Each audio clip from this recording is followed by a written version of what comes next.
Hi there, sexy slayers. How are you doing? How are you slaying today? How are you being successful? How are you being smart? How are you being excellent? How are you excelling today? How are you being just you, the great you that you are? How are you doing all of them things today? I hope you're doing good. It's me, Sylvia, coming to do the maths for episode 20 of Married at First Sight. Episode 20. No, not episode. I've told you it's episode 20. Down Under. Yeah, I'm doing it down under, guys. How are you guys doing? I hope you're doing well. I'm going to keep it very short because, you know, I've had things to do, guys. I've got a life, you know? And like I said to you guys before, this doesn't really pay my bills like that. It pays for maybe my parking ticket. A parking ticket, like, for £3 or £4 or £5 an hour. Something like that. It doesn't pay for, like, mortgage or rent or food or, you know, them things. I have to put things in priority, you know. I've got to do things in priority. I need to get lip gloss, but I'm actually eating my food. It's lunchtime. I've got my delicious alkaline friendly food here and I'm coming to watch it, guys. So I'm going to see you in part 1. Okay, all right, take care, guys. All right, bye bye. Hi guys, part 1 down of episode 20 of doing the maths, and basically they're all getting prepared for the dinner date today. Booker and Brett slept in separate rooms, and that's just heartbreaking for me, but what can you do? Yeah. Brett's trying to find out from Booker. He went in to speak to her and tried to find out from her if there's any chance of them moving forward. She's like, well, she wants to know exactly what was said about her, kind of like thing, because it just feels like everything that Patrick said wasn't true, and that she feels like he's painted her out to be like some villain or whatever.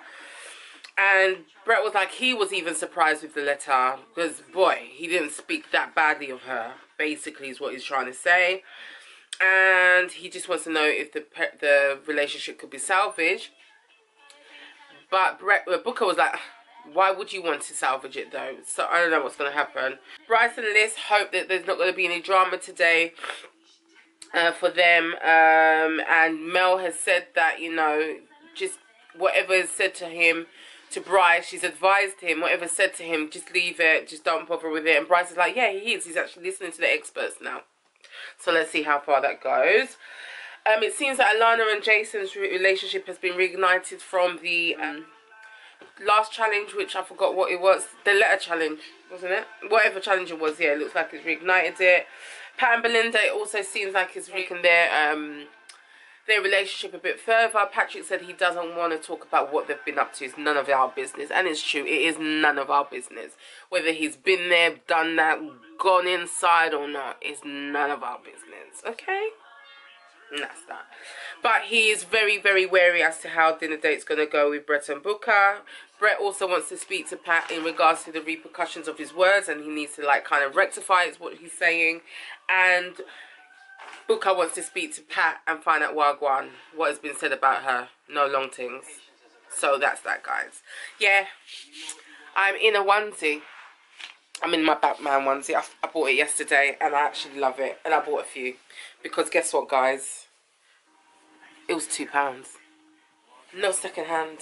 Bought some for me and my daughter. Look, guys. Look. I got a onesie. I've always wanted a onesie. And the onesies that I've always wanted about £20–30 online. I'm like, nah, sir. That not gonna work. Anyway, I don't want to talk too much. I'll see you in part 2. Alright? Bye. So part 2 of Married at First Sight. Episode 20. And Liam and Georgia came in first. They looked pretty in pink, both of them. And then Belle and Pat came in. They looked much comfortable. No, not they, both of them. Belinda looked really comfortable. She came in with some hot pants and some stripy short belly top. She looked cool. She looked cute. Yeah, so they were just telling each other what's happening, innit? And then Belinda went to speak to, what's her name? Alana. And then people were asking Patrick, who had already told us that, oh, he's not going to tell anybody what's going on sexually between them. He's going to keep it between the two of them. But he did tell us that a few hands have moved around. I don't know what that means. No one knows what that means. But they know what that means, and that's all that matters. And more importantly, they know how it feels. You know? So that's that. And then Johnny and Kerry came in, and Johnny was just singing her praises and stuff like that. And Beck and Jake came in. They all look happy together, and that's it, guys. That's all I have to say. Hi, guys. So part 3 down. And Beck and Jake came in and was talking. Bex was talking about, you know, the letter that Bryce wrote, and him saying that she's artificial, and she's saying that she can't wait to speak to Bryce or whatever. And she didn't even wait for Bryce to go and get a cup of whatever, a cup of a refreshment. No, she didn't wait. She went straight over to them and was like, you know what did this artificial thing mean? Can you kind of like explain yourself? And Bryce, I gotta give it to him, he was kind of, you know what, let me get my lip gloss.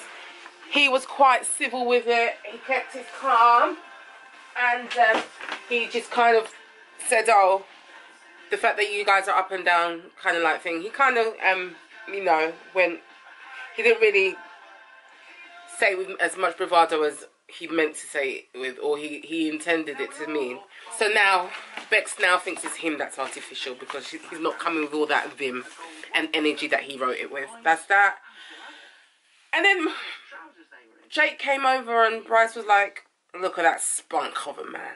I was like, okay.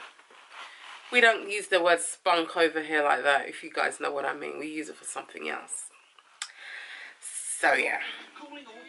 So, then there was Brett and Booker. Oh, gosh.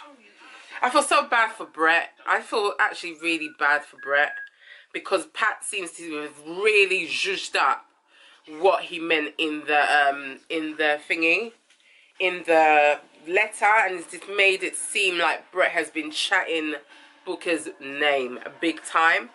And from what I can gauge from what Brett is saying, he hasn't, not as much as he's making out. But yeah, so there's that. So Pat went to Jake before Brett and Booker came in to ask for advice, told him what he had done, trying to get some sort of allegiance with him to kind of be like, oh, it's all right. But nah, he was like, you know, best to speak to Brett and see what he's thinking. So as soon as Brett came in, Pat hugged him. He's like, oh, can we go for go for a chat? And Brett was like, no, later. And that's how you know. Bless Brett though, man. When he was talking to the guys, he said he just feels depleted, but he feels defeated. And, you know, it was really unfair how the letter was written, very insensitive and very damaging to her and the relationship, basically. And then, surprise, surprise, they get called into the dinner room, and who's sitting next to who? Pat, Booker, and Brett are sitting all together. So, you know it's going to go down. And that's it, guys. See you in the next part. Bye. Hi, guys. Part 4 down, and I'm actually quite sad because it's just not nice what I'm hearing. Anyway, initially Pat and Booker, it was awkward obviously when she came in or whatever, and so now, sorry, when they sat next to each other, and so now he initially thought he's going to be able to avoid her. And then Melissa and Bryce looked like they were good, no drama, calm, relaxed, etc. Bex decided to ask them questions about, you know, how come he's a different person today and all of this stuff, and is he willing to take a lie detector? And Bryce apologized for being aggressive towards her, and she said, oh, she forgives him if he's being genuine. Move on, let's move on to that. I'm not really bothered anymore. So Booker asked Pat what he meant, to be very specific about what was said to him. Before Patrick could even answer, Brett was like, you know, it was really unfair to Booker what you wrote in the thingy or whatever. But then Patrick then went and confirmed the stuff that he wrote in the letter was what he heard. And then Booker was like, fine, okay, cool. It was more like a light bulb for her to realise that, yeah, her hubby's been speaking behind her back. But he did say, Pat did say, yeah, he in hindsight, maybe the words were a bit too harsh. But then Brett was like, the theme of what was written is facts, basically. I don't know. He feels underappreciated. Ooh, good job, Bobo. Yeah, he's here again. It's school time, guys. I just picked him up from school. It is what it is. Okay. And then, so Brooke is upset. Oh, but look at my baby. Actually, let me just praise my baby 1 second. As he showed him your stickers. And she's showing her your stickers. Come, quick. But just don't get excited though. Just say it all the time. Look at my bum bum stickers. You get some stickers. What's it for? Stickers. Why did you get stickers? Because what did you do? What? What did you do in school? Why did you get stickers? Because you done good maths, isn't it? Okay, bye. Kiss. See ya. Bye. Bye. Yeah, bye. Bye. My baby. Anyway, yeah. So yeah, Booker was upset with, basically Booker's upset with Brett for not speaking to her and going to speak to other people, which is fair enough.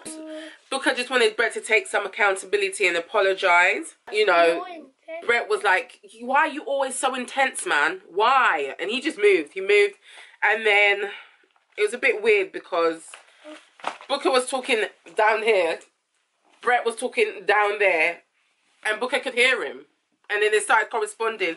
And Brett was, at this stage, Brett was just like, it's just too much. The amount of times I've told this gal, leave me alone for a little bit sometimes, yeah? Why is everything always so intense? And she doesn't get it. And she was just still pushing and pushing him. He just had enough. He just had enough. Booker apologised, but I don't know how genuine she felt. Hi guys, so part 5 done. I'm so sad. Brett and Booker look like they're going to end, but let me just say what's been going on. Johnny mediated between Pat and Brett talking. Brett was just like, you know, Pat apologised and said, you know, he wasn't saying it from a harsh place. He was really, you know, Brett forgived him because Brett's just lovely. Or forgave him. Forgave him, maybe, Sylvia. It's forgave, right? Yeah, forgave. And then Pat then was asking how did the challenges go for them. And then Booker was sarcastically saying, yeah, she followed it to a T. She became a 1950s housewife and just followed instructions, got pictures of him and stapled it everywhere, just saying it was a joke, but, you know, he doesn't seem to like her jokes and doesn't seem to like her at all, kind of like thing. And Brett wasn't... Brett just looks so deflated. He just looks like, I've had enough. My girl's just so serious all the damn time. It's like she's taken out all the... Let me just use what they would say. Taking out all the spunk out of him. That's how it feels. She's just taking all that spunk out of him. You know what I mean? So yeah, that's that. Yeah, it's over. They had a long conversation at the table with everyone asking questions. So what's gonna happen? And you know, she was saying, yeah, she's just done with being the problem because he never apologizes. She apologized. He accepted the apology. Again, didn't apologize back. It would have been okay maybe just to say, yeah, this is how I was feeling. I apologise that I couldn't come and tell you. I told somebody else. Yeah, but he didn't. But he didn't. So there's that. And then someone said, oh, what? So you're not together anymore? And then Brett's the one that answered. But didn't it just all just happen? How would you know? Oh, it was just weird. So yeah, they're not together. Brett's sad. I'm sad. And it is what it is. See you in part 6. Alright, bye. Hi guys, so part 6 done, whole episode 20 done.